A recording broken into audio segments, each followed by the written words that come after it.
A wedding day is supposed to be the most beautiful moment in a woman's life, but for Amelia Sinclair, it was the day she stepped into a battle for survival. When the bridal chamber doors closed, she heard not words of love but cold conspiracies sealing her fate. Betrayal, deceit, even murder all revealed themselves in that instant, turning her white gown into armor. But Amelia did not collapse like a victim. She turned the wedding into a public trial, unmasking the predator before her. And from that moment on, the world would remember the story of a bride who dared to stand against the darkness to redefine justice and love. Morning light in London was usually gentle, dimmed by grey clouds stretched across the sky.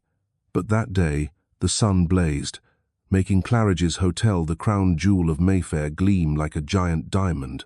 Its stained glass windows sparkled, reflecting the line of Bentleys and Rolls-Royces arriving for what was dubbed the wedding of the winter, the marriage of Amelia Sinclair and Edward Ashford. Amelia had come early, not to fuss over her hair or the expensive Vera Wang gown, but to retrieve a priceless heirloom, her grandmother's pearl necklace. It was the only piece of jewelry she truly wished to wear on her wedding day. After last night's rehearsal, she had left it behind in the bridal suite. Her hand trembled as she touched the polished bronze doorknob. The door was slightly ajar, as if inviting her in, but the moment she nudged it open, a sound froze her blood. "Gold, Sophie," Edward's voice. Rich, masculine, edged with tension, a tone she had once considered a lullaby to her heart, but the name he uttered was not hers. "Sophie, you're incredible. I should have chosen you from the start." A light laugh rang out, undeniably Sophie Harrington's. Maid of honor, Amelia's best friend since university. The one who had chosen flowers with her, tasted cakes and planned every detail. The woman she once believed was her sister for life. Amelia staggered back half a step, her hand shaking violently. Her ears roared, yet every word cut through with cruel clarity. "Poor Amelia," Sophie sneered. "She honestly thinks you love her. All these years, she's just been grateful that someone like you would settle for her. A mere event planner, imagining she could ever hold on to Edward Ashford. She's convenient, nothing more," Edward replied, his voice calm, clinical. "Her father left behind patents worth millions. Marrying her secures the legal rights. But these past 8 months with you, that's the real relationship. After today, I'll play the husband for a few years, then divorce quietly. I'll walk away with half her fortune, plus what I can siphon from the Sinclair estate." Amelia bit her lip until it bled. 8 months. Their entire engagement had been a performance, and Sophie, her sister, had been behind the curtain, sharing Edward's bed. She forced herself not to cry, not to collapse. Instead, like an instinct inherited from her mother, Margaret Sinclair, Amelia quietly pulled out her phone and pressed record. Her mother was sharp, though. Edward muttered, "The sound of sheets rustling. She saw through me from the start." But Amelia, too desperate to prove her mother wrong, that made her easy to manipulate. "You remember the private investigation?" Sophie chimed in. "Amelia fought with her mother for months, even cut her off for 2 whole months just to defend you, and you just laughed. That investigation turned up nothing." Edward scoffed. "I've played this game for a decade. Milan, Copenhagen. I always get away. Jennifer and Clara, each one is a lesson. When they started suspecting, a little accident, a nervous breakdown, no one ever believes unstable women. Jennifer, Clara, names of strangers, but in Edward's tone, they weren't merely exes. They were victims." Then Edward's voice dropped, colder than ice, chilling Amelia's veins. "Amelia will be no different. A successful woman of color. Under pressure, it won't surprise anyone if she breaks. A car crash, a bout of depression, that's all it takes." Amelia tightened her grip on the phone. This was no longer betrayal. This was murder. A moan of pleasure rose from inside, followed by Sophie's whisper, "I love your cruelty, Edward. That drew me to you at the engagement party, watching you treat Amelia like a pawn on the chessboard, yet still delivering a moving speech about love." Amelia retreated, her footsteps ghost-like. She shut the door behind her and fled, heels silent against the carpeted hall. Down the stairwell, her heart raced, but her mind was icy clear. She slipped into her white Mercedes in the underground garage, locked the doors, and checked her phone. Every word had been captured. Irrefutable evidence. Her hands shook as she dialed. After one ring, Margaret answered. "Amelia, you're not getting ready yet, Mother." Amelia's voice was unnervingly calm. "Initiate Whitmore plan. Now." Abhause. Then Margaret spoke, her tone sharp as steel. "You've discovered everything. I have recordings. Edward, Sophie, 8 months. He mentioned other women, such as Jennifer in Milan and Clara in Copenhagen. Mother, he threatened my life. Where are you?" "The garage. Safe. Mother, I'm sorry. I didn't believe you. I cut you off when you hired that investigator. Stop," Margaret interrupted, stern as ever. "Just listen. Drive to Pret a Manger on Oxford Street. Alexander Whitmore is waiting with the documents we've prepared for 6 months. You'll read them, then put on the dress. But you will not marry him. You will destroy him before all of London's financial elite." Amelia drew a deep breath. In the rearview mirror, the face staring back at her was no longer that of the innocent bride who had arrived that morning. Her lips pressed tight, her eyes blazed with resolve. "All right, I'll do it. For me, for the other women, for Father." Margaret's voice wavered for a split second, then steeled again. "My daughter, today you won't wear that gown as a victim. You'll wear it as armor. And don't forget the red lipstick I bought you. You said it was too bold, but today you need it." Amelia ended the call and started the engine. The roar sounded like a vow of vengeance. With 3 hours left before the wedding, she was no longer a bride. She was a warrior preparing for the final act. On a Saturday morning, Pret a Manger on Oxford Street was its usual bustle of chatter and clinking cups. But Amelia Sinclair walked in unnoticed. She slipped off her coat, wrapped a silk scarf tightly around her neck, and kept her dark glasses on. To strangers, she was just another busy woman grabbing coffee. No one would guess she was a bride hours away from one of London's most anticipated weddings. And no one could imagine she had just overheard her fiancé plotting her murder. In a corner, Alexander Whitmore was waiting. Pale blue shirt, grey blazer, no tie. He looked like he was having an investor meeting about business, but instead of a laptop, a large document box sat before him. As Amelia approached, he rose, eyes bright yet composed. "Amelia Sinclair." His deep, warm voice carried respect. "An honor to finally meet you, though I wish it were under different circumstances." She sat and removed her glasses. Her eyes were swollen from sleeplessness, yet steady with resolve. "You're Alexander Whitmore?" "Yes. And I'm afraid Edward Ashford is not merely a faithless lover. He is a predator in business as well." Alexander opened the box. Papers, ledgers, photocopied contracts, and financial memos are meticulously organized. Milan, Copenhagen, London, Ashford Holdings Fund. "This is the result of 6 months of investigation," Alexander said. "Your mother, Margaret, came to me when she saw the warning signs. I assembled a private team. We tracked every transfer Edward made, every shell company he built, every woman he targeted." Amelia took a folder, flipping quickly.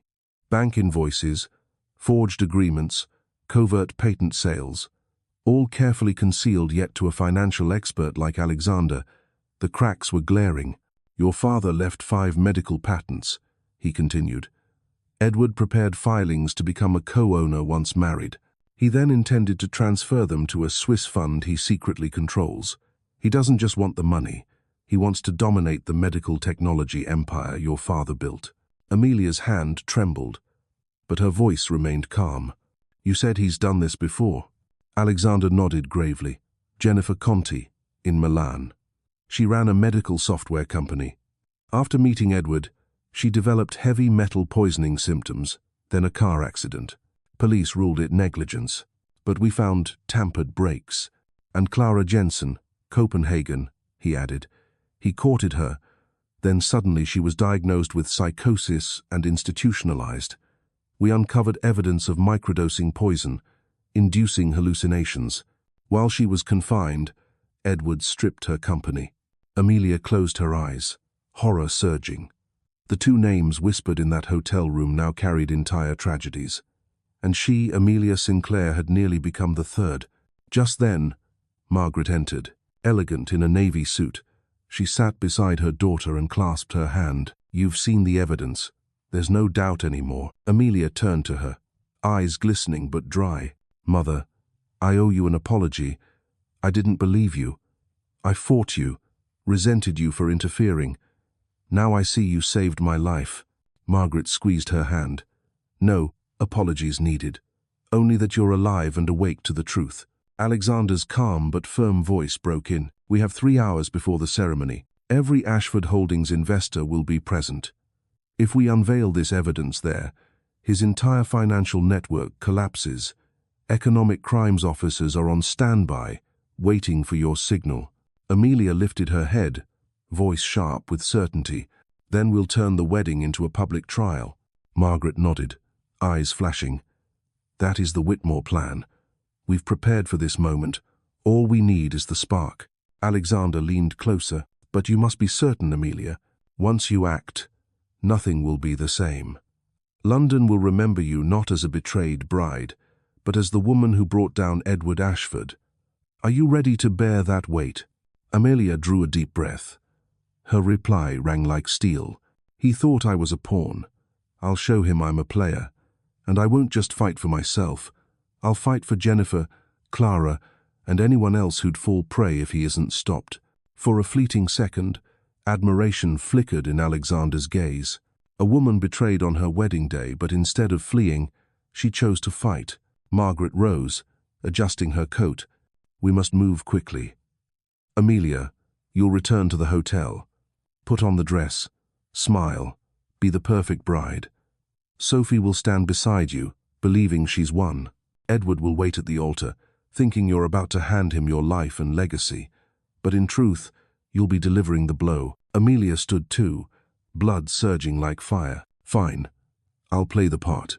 I'll smile. I'll walk like a blissful bride. But when the moment comes, I won't speak vows. I'll read an indictment." Alexander closed the box with a faint smile. "I'll be in the hall. When you give the signal, everything will unfold." Margaret studied her daughter one last time. "And remember, Amelia, the red lipstick. Today, you are not just a bride. You are a warrior." Amelia nodded. Her eyes burned not only the fury of a betrayed woman, but the awakening of true power. That morning, Claridge's grand ballroom shimmered like something out of a novel. Crystal chandeliers rained light across polished marble floors. Over 300 guests, dressed in evening finery, filled the rows of chairs arranged with perfect precision. They weren't just family and friends. They were financiers, investors, and power brokers for Ashford Holdings. They had witnessed love and measure Edward Ashford's stability, the man expected to expand the Ashford empire into medical technology. Backstage, Amelia Sinclair stood before the mirror. The pristine white gown embraced her frame, cascading into layers of tulle. But the face reflected was not that of a trembling bride. Her eyes blazed like a warrior's. Her lips, painted crimson, the lipstick her mother had insisted upon, looked less like makeup than a battle standard. Beside her, Sophie Harrington fussed with the veil, smiling sweetly. "You look stunning today. Edward won't be able to take his eyes off you." Amelia kept her gaze fixed on the mirror, silent. In Sophie's glittering smile, she saw only betrayal, an accomplice who believed her performance flawless. Sophie thought victory was assured. Edward would be hers in a few hours, and Amelia was nothing more than a pawn. The violins began canon in D. The great doors opened, and every head turned. Amelia stepped forward, lilies in hand, each footfall deliberate. This was not a walk to matrimony. It was a march toward justice. At the altar, Edward waited, immaculate in his Italian suit, beaming with radiant charm. His eyes gleamed with absolute confidence, a man who thought himself conqueror in both love and finance. As Amelia reached him, he extended his hand. She placed hers in it, skin to skin, but she felt only ice and fire inside. Reverend James Cartwright began with the timeless words of love, trust, and lifelong commitment. Amelia heard them, yet her mind replayed the recording, Edward's voice, dripping with deceit. When the vows came, Edward spoke first. He held the microphone, eyes soft as honey, voice warm enough to melt a crowd. "Amelia, I knew I'd found my other half from meeting you. You are brilliant, strong, and beautiful. You've given my life meaning. I vow to build with you a future of greatness." The hall murmured with approval. Women dabbed at tears. Investors nodded, pleased with the portrait of a devoted man in whom they had staked fortunes. Sophie pretended to weep, wiping her eyes theatrically. The Reverend smiled. And now, the bride. Amelia drew a deep breath. She took the microphone, locking her gaze on Edward. "Edward, you've taught me much about love and trust. Today, I want to give you one final gift, the truth." The ballroom fell silent. Edward frowned, uncertain. Amelia raised her hand, a discreet signal to Amelia Sinclair, her cousin in the corner, who stood ready by the projector. At once, the giant screen behind the altar flickered alive. But instead of romantic images, Edward's voice filled the hall. "She's convenient, nothing more. Her father left patents worth millions. Marrying Amelia secures the rights." A wave of shock rippled across the guests. Gasps, murmurs, chairs scraping. Edward's face drained of color. He lunged toward the screen. "Stop this. Shut it off," he roared. But the recording rolled on. "Amelia is pathetic. She actually believes I love her. 8 months, and we've laughed behind her back." Every head turned toward Sophie. Her face went ashen, her hands trembling, tissues slipping from her grasp. Whispers hissed through the room. Then Edward's voice again, cold as a knife. "Amelia, a successful woman of color, under too much pressure. No one will question when she breaks. A car crash, a depression, that's all it takes." Chaos erupted, screams, frantic breaths. A woman nearly fainted. Investors whipped out phones, barking into them. Edward bellowed. Lies. All of it fabricated. But the screen had already shifted to forged contracts, falsified bank records, Swiss transfers. From the third row, Alexander Whitmore rose, his voice cutting clear. "I am Alexander Whitmore, an investor in London. I have worked with Margaret Sinclair to gather this evidence for 6 months. Edward Ashford is a fraud, a thief of intellectual property, and tied to the suspicious death of Isabella Conti in Milan and the ruin of Clara Jensen in Copenhagen. Authorities have been notified." At that very moment, the ballroom doors slammed open. Economic Crime Police and SFO officers marched in.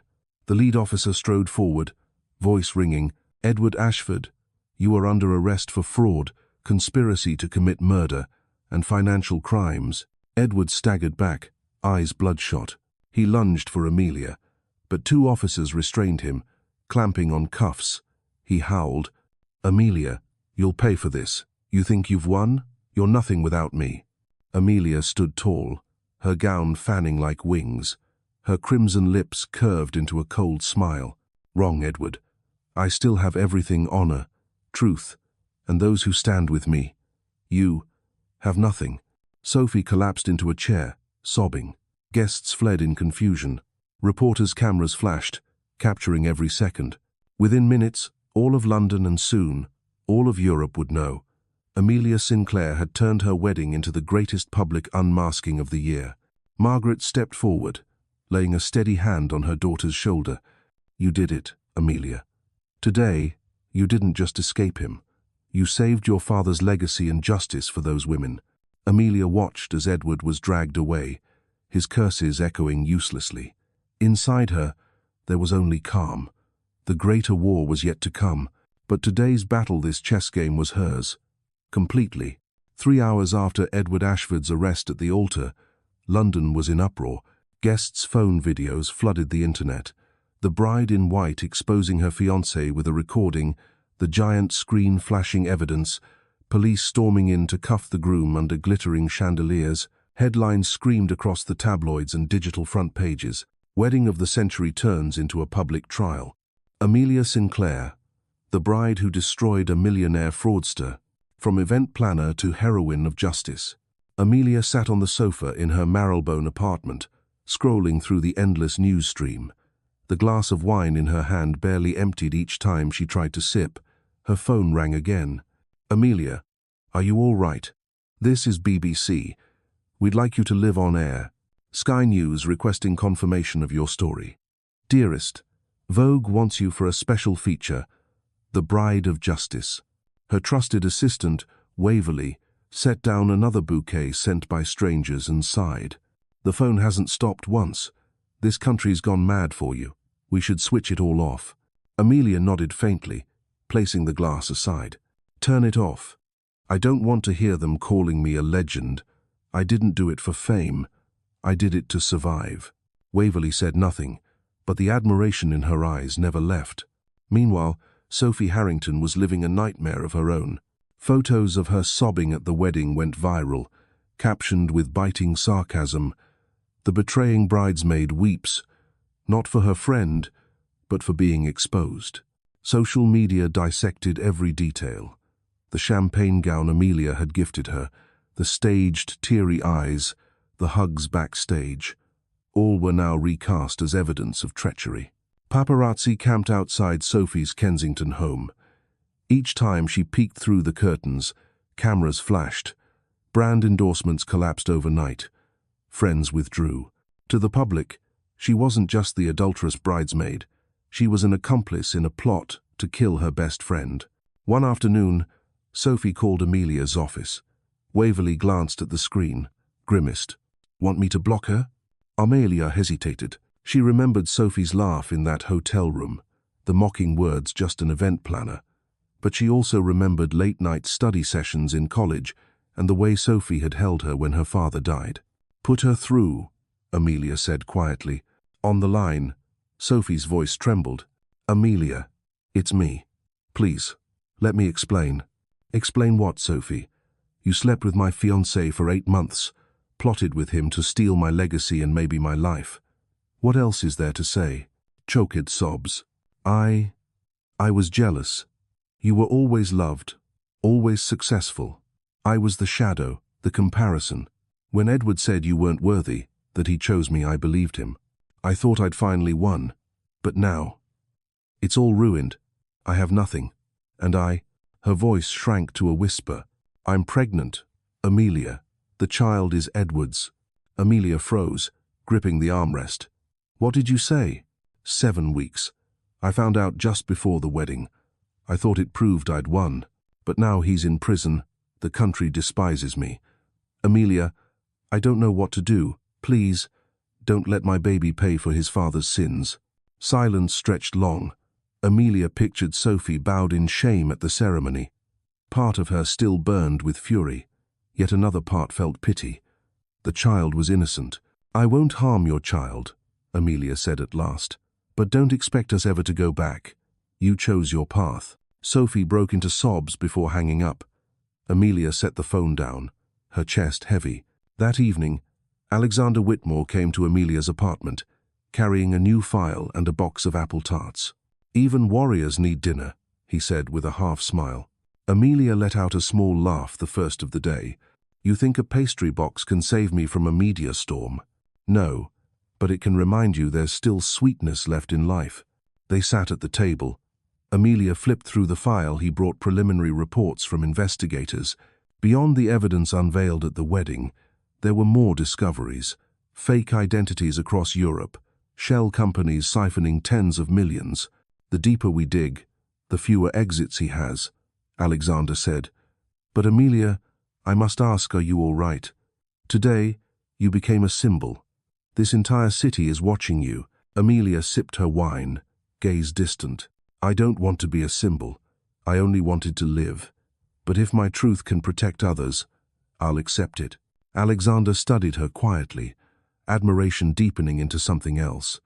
He knew he was watching a woman transform her wounds into power, something rare, almost sacred. The next morning, Amelia found an unmarked envelope slipped beneath her door. Inside was a tabloid headline screaming, "The Betraying Bride." Did Amelia Sinclair stage her wedding to ruin Edward? Her lips curled into a faint smile. Instinct told her this was Ashford's retaliation. Lord Richard Ashford, Edward's father, would not sit idle while his empire collapsed. Amelia folded the paper and set it aside. Outside, the world could gossip endlessly. But inside, she knew one truth. She was no longer a victim. She had become a torch, and though its light might blind many, it would not be extinguished. Margaret Sinclair's Chelsea kitchen smelled of toast and black tea. Despite the Sinclair family's wealth and pedigree, she kept her old ritual, preparing a simple breakfast each morning. Amelia sat at the long wooden table, staring at the thick bundle her mother had just placed before her. Yellowed pages mingled with fresh printouts, all bound with a red ribbon. "This is everything I've gathered over 2 years," Margaret said, calm but firm. "Every trace of Edward in business and in life. You must understand that his betrayal of you was no accident. It was part of a pattern he has repeated again and again." Amelia turned the pages, copies of documents, surveillance photos, and investigator notes. Piece by piece, they formed a dark mosaic. "From the night you first introduced Edward at our family dinner," Margaret said, "I saw something too polished, too practiced. Men like that, men, who turn charm into a weapon. I've met them before." Amelia exhaled heavily. "You hired a private investigator. I remember how furious I was. I cut you off for 2 months. I thought you wanted to destroy my happiness." Margaret's gaze softened. "I was willing to be hated if it kept you safe, but I knew I couldn't do it alone. That's why I turned to Eleanor Whitmore." The name made Amelia look up. "Alexander's mother?" "Yes. His father once partnered with Richard Ashford, Edward's father. Together, they built a medical tech firm 20 years ago. Then came a mysterious accident. Whitmore died. The Ashfords swallowed the company whole. Eleanor has always believed it wasn't just an accident, and Alexander grew up determined to find the truth." A shiver ran through Amelia. "So when you introduced me to Alexander 2 years ago, it wasn't a coincidence." Margaret smiled faintly. "I saw in him a rare integrity and finance. I hoped you would see Edward more clearly if you listened to him. But you were, too, in love." Amelia pressed her hand to her forehead, caught between shame and pain. "I mocked you for being paranoid. I was blind. You saw everything." Margaret clasped her daughter's hand. "Don't blame yourself. Women have the right to trust in love. The fault lies not with you, but the man who exploited that trust." Silence filled the kitchen. Outside, a drizzle tapped gently on the tiles. Margaret poured tea, her voice lowering. "Amelia, there's something I never told you. Before he died, your father, too, was harassed by the Ashfords. Several patents were stalled in approval, pressuring him to sell cheaply. He resisted, but I've always believed Richard Ashford's hand was behind it. So when Edward appeared, I was immediately wary." Amelia gripped her cup. "Then this isn't just about love. It's a war between families." "Not exactly war," Margaret shook her head. "More a struggle between those who protect real value and those who use only deception. The Ashfords have ruined many lives. You are their newest target, perhaps the one who ends the cycle." Amelia drew a long breath. "I won't back down. If father once fought them, if other women lost everything, I'll make sure it doesn't happen again." Margaret's eyes glowed with pride. "That's my daughter." That evening, Alexander Whitmore arrived at the Sinclair home. He dressed, carrying a bottle of Italian wine and a digital file. "Forgive me for intruding at dinner," he said, "but Amelia deserves to know more." Margaret welcomed him in. They sat around the wooden table, golden light falling like a war council. Alexander opened his laptop, diagrams glowing across the screen. "These are the shell companies Edward set up in Luxembourg and Switzerland. All are linked to intellectual property from medical patents. With just one signature after marriage, the entire Sinclair legacy would have vanished." Amelia's chest tightened. He prepared so thoroughly. "Yes, the same pattern applies to Isabella Conti and Clara Jensen. Only this time, we have proof." Margaret interjected. "Do you see now, Amelia? This isn't just personal heartbreak. It's part of a larger war, and you are the key." Amelia lifted her head, eyes blazing. "I understand.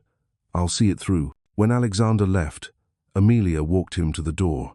The rain had eased, Chelsea streets glistening under the lamps. "How long have you been investigating Edward?" she asked. 5 years, Alexander replied. since I began questioning my father's death, but I have a real chance only by working with your mother." Amelia looked at him, voice low. "You don't resent me for not believing before?" He shook his head, smiling gently. "No. I know Edward's power. He deceives even the sharpest minds.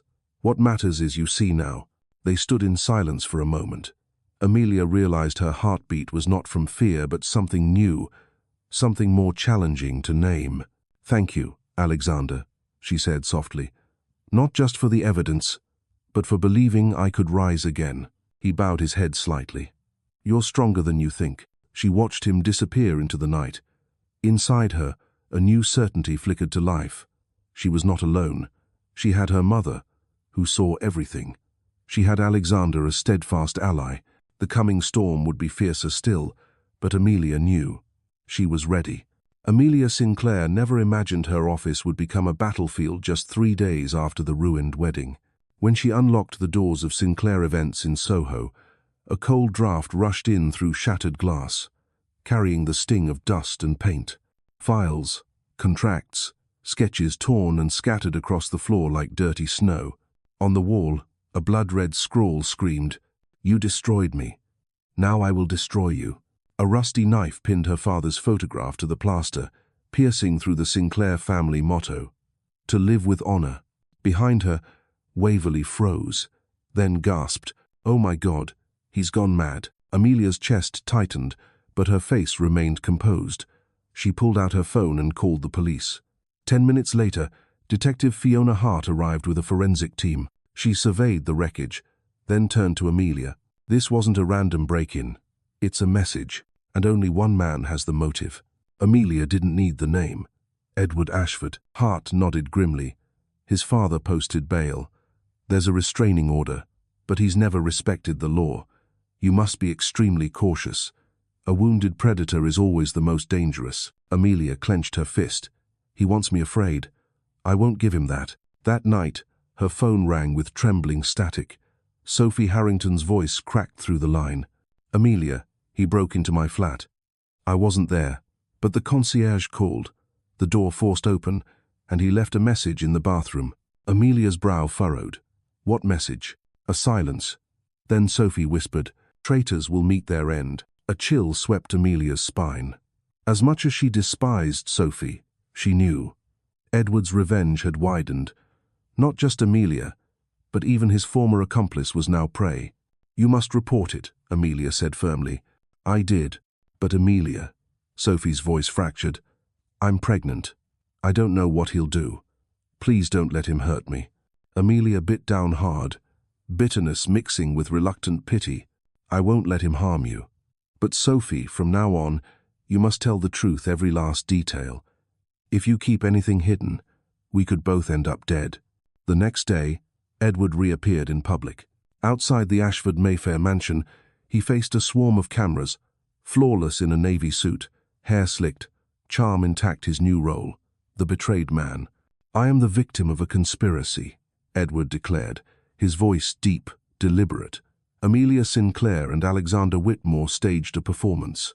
They spliced my voice, forged documents, all to destroy me and steal my reputation." A reporter cut in. "And the recording of you plotting to seize her patents?" Edward smirked. "Fabrication. With modern tech, you can make anyone say anything. I loved Amelia. I proposed out of love. But she and her mother betrayed me." From her Marylebone flat, Amelia watched the live broadcast, hollow inside. He wasn't denying he was rewriting the narrative, painting her as the conspirator. Within hours, tabloids flashed headlines. "Bride betrays groom. A power grab." Margaret switched off the television, her eyes sharp as steel. "Don't let him shake you. The truth is ours. But doubt is poison," Amelia whispered. "Once the public doubts me, I lose credibility faster than if I were guilty." That evening, Amelia descended into the underground garage after work. Footsteps echoed behind her. She spun. A tall figure emerged from the shadows. "Amelia," she exhaled sharply. Alexander Whitmore raised his hands. "Sorry, I didn't mean to startle you, but we need to talk." He handed her a dossier. "Edward's preparing a counterattack. He's about to leak forged files to the press accusing you and me of embezzling client funds. If he succeeds, even from prison, he'll drag Sinclair events into the abyss. Amelia flipped through the paper's expert forgeries, meticulously staged. Edward wasn't satisfied with her ruin. He wanted her obliterated. "We need to strike back," Alexander said. "I have a plan, but you must be ready to fight not just in court, but in the arena of public opinion." Amelia met his gaze. She saw more than an ally in his eyes, unwavering trust. "I'm ready. I've been ready since I walked into Claridge's in a wedding dress." That night, Amelia couldn't sleep. Rain whispered against her Marylebone windows, golden light rippling across wet streets. Her phone pulsed constantly, threatening texts from unknown numbers, venomous comments, hashtags smearing her name. But scattered among them were letters of solidarity, women writing from across the country, telling her how they had nearly fallen prey to men like Edward, how her story gave them the strength to leave. She placed the letters beside her father's old journal. On its worn pages, his words echoed, "Strength is not in avoiding the dark, but in kindling light within it." Amelia whispered, "I'll be the light, Father. I promise." Detective Fiona Hart knocked at her door the next morning, face grave. "We caught a man tailing you in the garage. He admitted Edward sent him to spy. Do you see, Amelia? He's weaving a net around you." Amelia nodded, calm spreading like steel through her veins. "I know, but he's mistaken. I'm not the prey. I'm the hunter." On the day of the preliminary trial, London turned into a stage. From dawn, journalists thronged outside the Royal Courts of Justice, the square choked with satellite vans, cameras bristling toward the main entrance. The crowd pressed close, a mixture of fascination and fury, as if the entire city demanded to witness the fall of the man once hailed as the most promising heir in high finance. Edward Ashford arrived in a charcoal suit and a perfectly knotted navy tie. He strode flanked by bodyguards and lawyers, head high, lips curled in a thin smile that clung to the last tatters of triumph. Yet under the lenses, the mask faltered. Dark circles under sleepless eyes, pale skin, the twitch at the corner of his mouth betraying rage. Wealth's sheen could not conceal the cracks of a man cornered. Inside, Amelia Sinclair sat in the front row for the prosecution. She wore an elegant black dress, her grandmother's pearls gleaming at her throat. Beside her, Margaret Sinclair radiated steel, unflinching. Across the aisle, Alexander Whitmore leaned slightly toward Amelia, a silent promise of protection. They exchanged no words, yet his presence steadied her. The trial opened.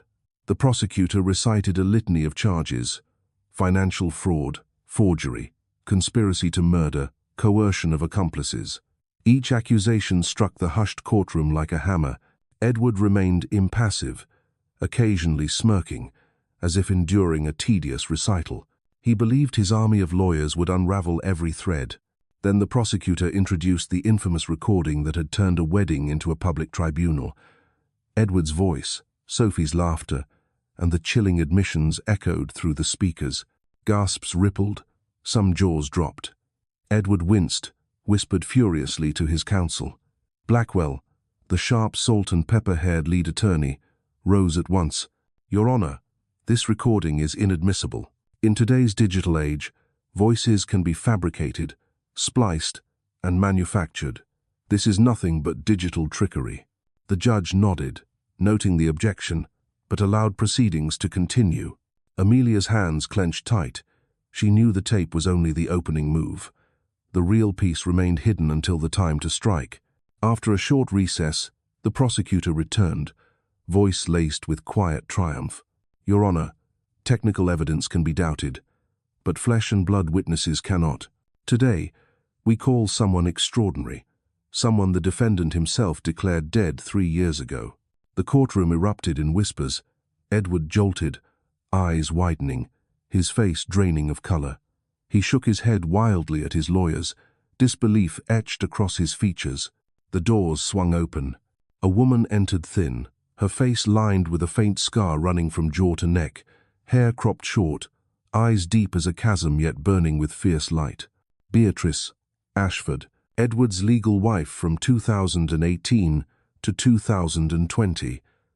The woman he had sworn perished in a car crash. The air vanished from the room. Cameras clicked like gunfire. Margaret let out a sharp breath.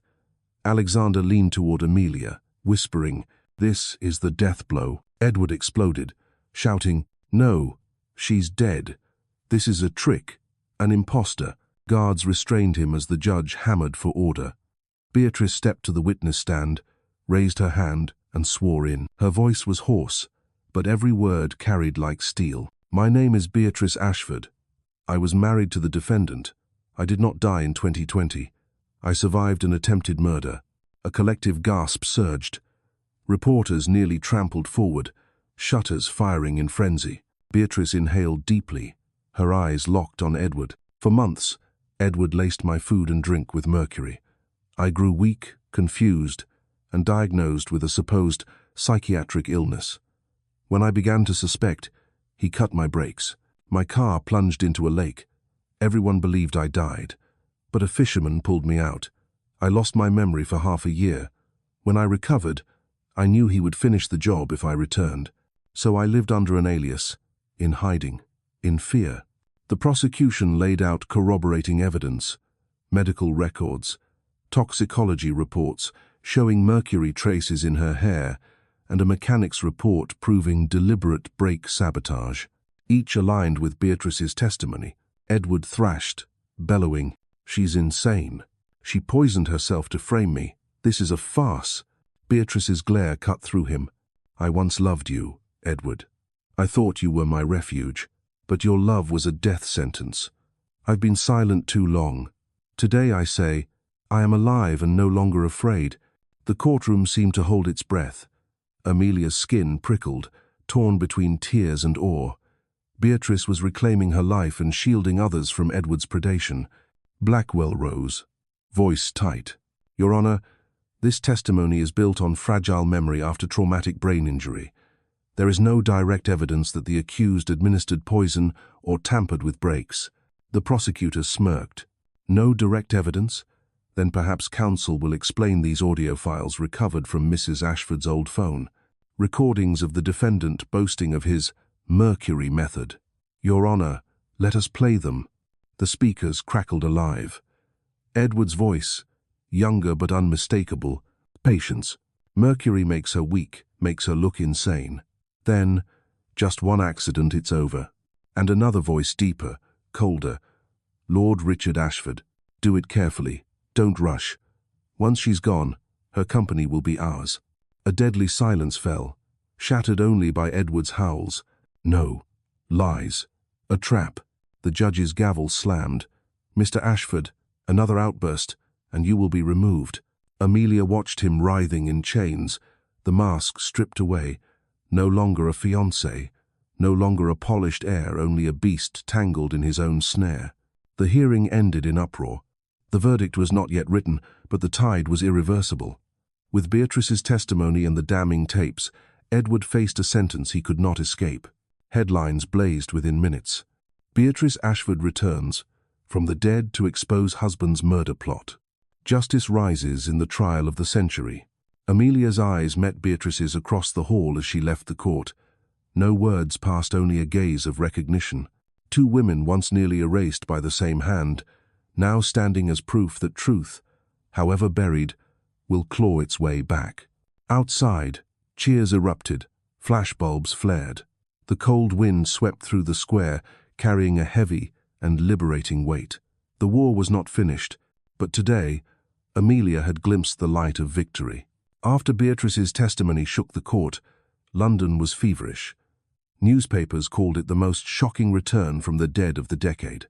Legal pundits dissected every detail on television, psychologists debated survival trauma, and social media swarmed with images of Edward Ashford screaming as he was dragged from the courtroom. Amelia returned to her Marylebone flat under police escort. She thought she would feel peace after such a blow, but her mind churned. That night, she lay awake, listening to rain against the glass, haunted by Edward's twisted face, his eyes not of a defeated man but of a beast, memorizing its enemies for vengeance. The next morning, she entered an unexpected scene at Sinclair Events headquarters. Alexander, Margaret, Beatrice, and 3 other women sat in the conference room. The whiteboard behind them bristled with names, arrows, and financial trails. Margaret rose, pride in her voice. "Daughter, it's time we widened the circle. This is no longer just your fight." The first woman stood, her accent faintly Scandinavian. "My name is Clara Jensen, and I am from Copenhagen. Edward poisoned me until I was committed to a psychiatric ward.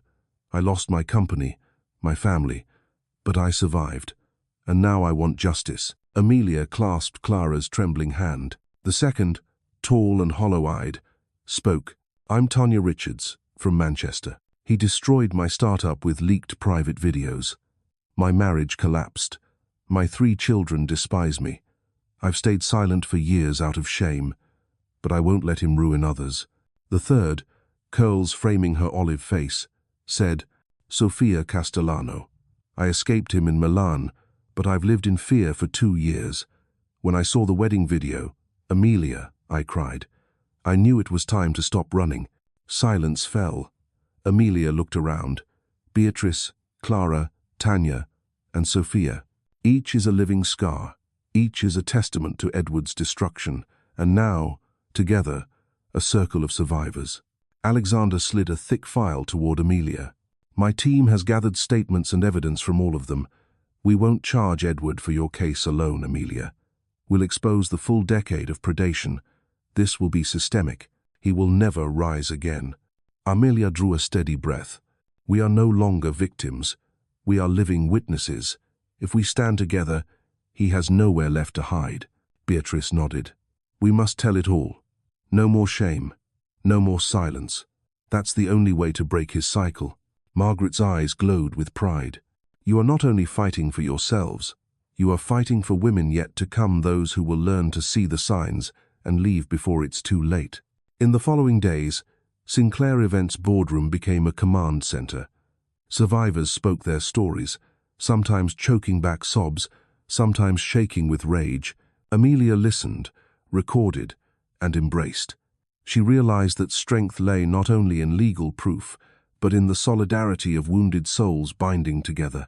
One evening, when the others had left, Amelia sat with Alexander. The lamp's golden glow softened his tired but resolute face. He handed her a new file. "We found 3 more victims. They won't go public, but they've submitted sworn statements, one in Geneva, one in Madrid, one in Dublin.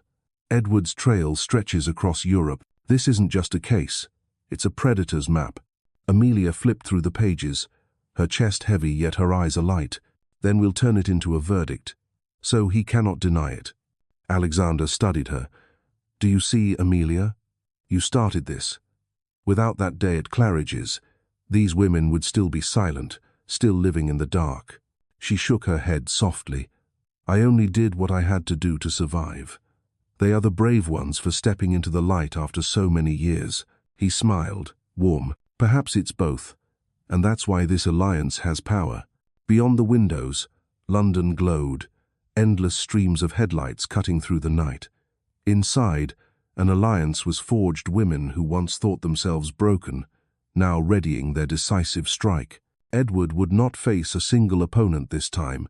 He would face an army of survivors. Rain whispered across the roof of London's Special Detention Centre. At 2 a.m., the city seemed swallowed by black. In the interrogation room, harsh fluorescent light glared on a steel table. Amelia sat opposite an empty chair, her hand trembling slightly but her eyes burning with resolve. She wore a sharp black suit, crimson lipstick blazing like war paint. Beneath her blouse, a hidden microphone fed directly to FBI and economic crime officers watching from the next room. Margaret had fought bitterly when Amelia agreed to meet Edward alone. "You don't need this risk. We already have enough evidence to cage him for life." Alexander had paced furiously. "This is exactly what he wants, one last chance to manipulate you." But Amelia's answer was calm. "I must face him, not as a victim, but as a survivor. He needs to know I'm not afraid." The metal door clanged open. Edward shuffled in, shackled at wrists and waist. He was thinner now, his hair matted, and his eyes bloodshot from sleepless nights. Yet when he saw Amelia, his mouth twisted into a crooked smile. "Amelia," he hissed. "You're still as beautiful as the day I met you. And that red lipstick, God, it drives me mad." Amelia's voice was flat. "Drop the act. Why ask to see me?" He leaned forward, chains rattling. "I want you to hear the truth. Not the lies fed by prosecutors. My truth. Then speak." Edward smirked. "I didn't choose you just for money. I chose you because you were strong. You reminded me of my mother, the only woman who defied my father. I wanted to break you, Amelia, to prove that even the strongest women are just pieces on my board." Her stomach clenched, but she showed nothing. "And you failed. I'm still here. You're in chains." His eyes flickered, rage and obsession intertwined. "Yes, you won a battle, but not the war. I have others out there, admirers, protégés. You think you destroyed me? You've made me immortal."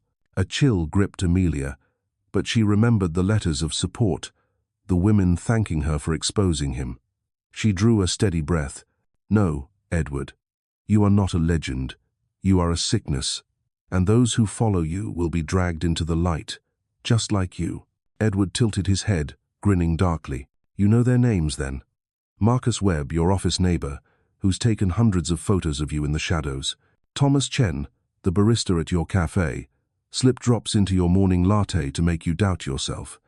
And David Morrison, Emory's professor, dreams of carrying on my work."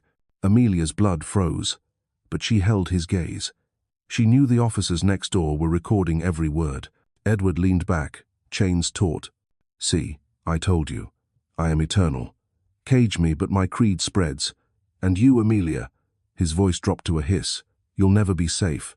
Every step outside, you'll wonder, who's watching? Who's Edward's next piece?" Silence hung heavy. Then Amelia leaned forward, eyes blazing. "You're wrong. I will walk freely because I don't walk alone. I have my mother. I have Alexander. I have Beatrice, Clara, Tanya, Sophia, and every woman you tried to destroy. We are not victims. We are an alliance of survivors. And that is what's immortal."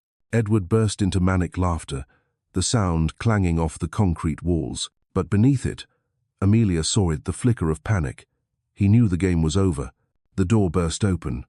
Officers stormed in. "Edward Ashford," one intoned, "you have just confessed before national authority to attempted murder, organized criminal conspiracy, and witness intimidation. Your statement has been recorded in full." Edward thrashed against the chains, screaming, "Trap! It's a trap!" But the shackles dragged him to his feet, hauling him into the corridor. Amelia sat trembling. At last, the dam broke. Alexander rushed in, wrapping her in his arms. "God, you were reckless. But you did it. We have everything." Amelia collapsed against his shoulder, tears falling not of fear, but of release. For the first time in months, she felt it. Freedom. The final trial opened on a blazing June morning. London simmered with heat and tension. Hundreds of reporters gathered outside the Royal Courts of Justice, flags of major broadcasters snapping in the wind. Among the crowd, placards rose high: "Justice for Jennifer, Clara, Beatrice, and we believe Amelia." Amelia stepped out of the car with her mother and Alexander. She wore a simple navy dress, no heavy makeup, only the red lipstick that had become her emblem. Inside, her heart pounded, but her stride was steady. Months of turmoil had taught her composure, even as the world shook. The courtroom was packed. In the front rows sat the familiar faces of the Women's Alliance: Beatrice, Clara, Tanya, Sophia, and others who had once remained hidden, but now found the courage to appear. They held hands, a living barricade around Amelia. Edward was led in, still dressed in a suit, but stripped of elegance, his hair disheveled, skin pale, eyes bloodshot. Yet at the sight of Amelia, he tried a twisted smile, defiant, but hollow. The judge read the charges: fraud, financial forgery, conspiracy to murder, witness intimidation, and unlawful distribution of private materials. 37 counts in total. His counsel made one last attempt. Edward was a man with a personality disorder, incapable of full responsibility. But the prosecution struck hard, presenting the chain of evidence: his recorded confessions, survivor testimonies, and the damning video from the final interrogation where he named his disciples. The prosecutor's words cut like a blade. Edward Ashford is not a victim of illness. He is a deliberate predator, refining his methods for years, selecting strong and intelligent women only to shatter them for his own diseased pride. Today, we can ensure he never harms another soul again. The gavel fell. The judge's voice rang clear. Edward Ashford, you are sentenced to life imprisonment without parole at Belmarsh Maximum Security Prison. You are forbidden from any further contact with your victims. This court is adjourned. The room erupted. Some wept openly. Beatrice buried her face in her hands. Clara sat frozen, then burst into sudden laughter, a sound of liberation. Sophia embraced Amelia, whispering, "We really won." Edward screamed as guards dragged him out, but no one flinched. They no longer saw a man. They saw a caged beast, finally paying his price. Amelia stood a moment, then turned to the women around her. "This wasn't just justice for us," she said softly. "It was for every voice that was ever forced into silence." Margaret pulled her daughter into her arms. "Your father would be so proud." That evening, they gathered at Sinclair events. This time, the atmosphere was transformed. Laughter rang, glasses clinked, tears flowed not with despair but with healing. Beatrice spoke of returning to France to open a cafe. Clara vowed to rebuild her tech company, this time with Alexander's backing. Tanya shared plans for a book to expose predators like Edward. Sophia smiled shyly. She only wanted a quiet life in the Italian countryside, with flowers and dogs. Amelia listened, her heart swelling with something new. Belief, not blind faith, as with Edward, but a trust forged in fire, rebuilt on truth. Later, when the room emptied, Alexander led Amelia onto the balcony. London glittered below, but no longer loomed, threatening. It felt like home again. He took her hand silently.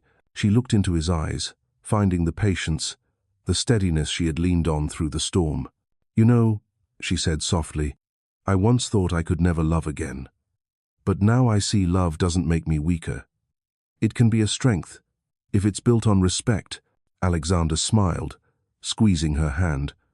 "I've been waiting for you to be ready, and if you say you trust me now, I'm ready too. Not as your protector, but as your partner." Amelia rested her head on his shoulder. Beneath the city's roar, she heard only her heartbeat, steady, resolute, like the drum of a new beginning. The next day, an announcement spread nationwide. The Jennifer Huang Foundation for Women's Safety was established, funded partly by assets seized from Edward Ashford. Every survivor contributed, and Amelia Sinclair was appointed its first director. At the press conference, before hundreds of journalists, she declared, "We cannot change the past, but we can ensure that what happened to us will not happen to others. We are here to prove that silence is no longer the only choice, and justice, even delayed, can still shine." Applause thundered, echoing throughout the hall and across live broadcasts worldwide. As Amelia left the podium, she felt light for the first time. From naive bride, to betrayed woman, to survivor, to leader of a movement, every step had brought her here. Outside, summer sunlight poured golden across London. She tilted her face upward, closed her eyes, and drew a long breath. For the first time in months, Amelia Sinclair felt completely free.